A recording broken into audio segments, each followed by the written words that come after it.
VFC's Travels, Brooklyn Bridge, New York City. I started the morning up in Westchester after having celebrated the life of the father of a really good friend in Westchester. Had some really good Italian food while we were up there too. In the morning I took the West Side Drive down there to Manhattan, over into Staten Island. Once on Staten Island, had to go to Tony's Brick Oven Pizza, my personal favorite, to load up on pizza and strombolis, and of course some wine.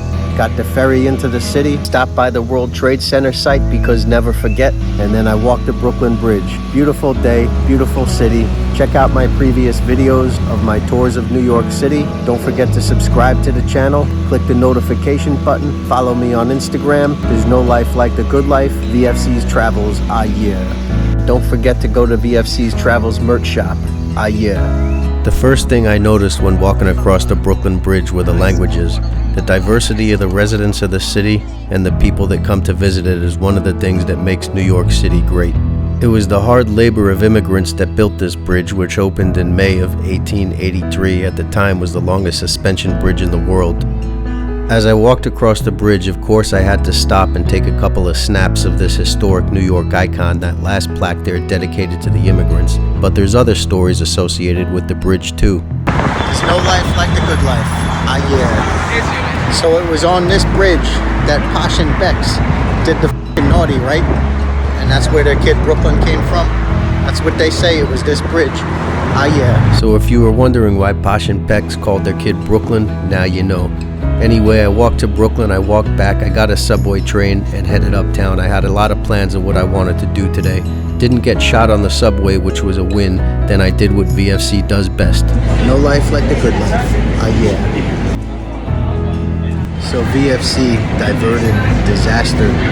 I was walking up in Manhattan, I was midtown, right? I was thirsty, so I got a water, wanted a glass of wine too, so I stopped in there, asked for a glass of wine. The guy was about to pour it. All he had was some Sauvignon with the white. So I was about to get that. And then at the last minute, right when he was about to pour it, he said, "You know this is non-alcoholic, right?" And I was like, "What?" I said, "Get the f*** out of here. They make non-alcoholic wine? The f***ing point is wine without alcohol in it." Holy shit. So with the trauma that went through my head, I just had to come get a real glass of wine. Yeah, no life like the good life. So when I was done drinking one or two glasses of wine, I headed up to Times Square. I always liked the street performances, but with the Champions League final coming up, and with the world's greatest soccer store, they should have put football on there, but it is America. In sights, there was one thing I had to do before the Champions League final coming up. So check this out, yeah. So it's game time now. World's greatest soccer store, Times Square, New York, new LFC jersey, yeah. So I was stoked to be sporting my new football jersey. I walked around Times Square for a bit. It's always an experience, the people and the activities in that square. I walked up to Central Park, something everybody visiting New York should do. You can still get the horse-drawn carriages in Central Park, and there's a zoo there. It was closed when I was there on this day, but I couldn't help but notice the Manhattan skyline has been transformed by those super high and skinny residential towers. No longer is it just the Plaza Hotel and all that. Really looks like a sci-fi movie now or something like that.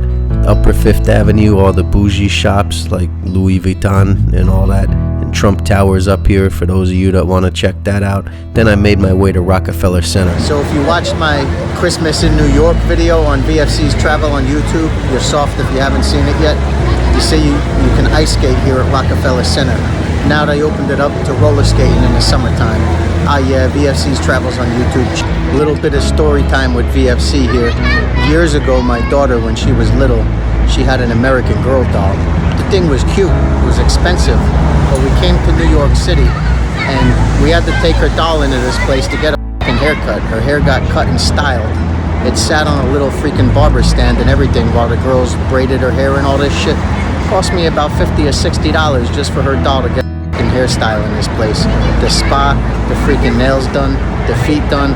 Holy shit. Hey, but that's a little bit of story time. But the things dads do for their little darlings.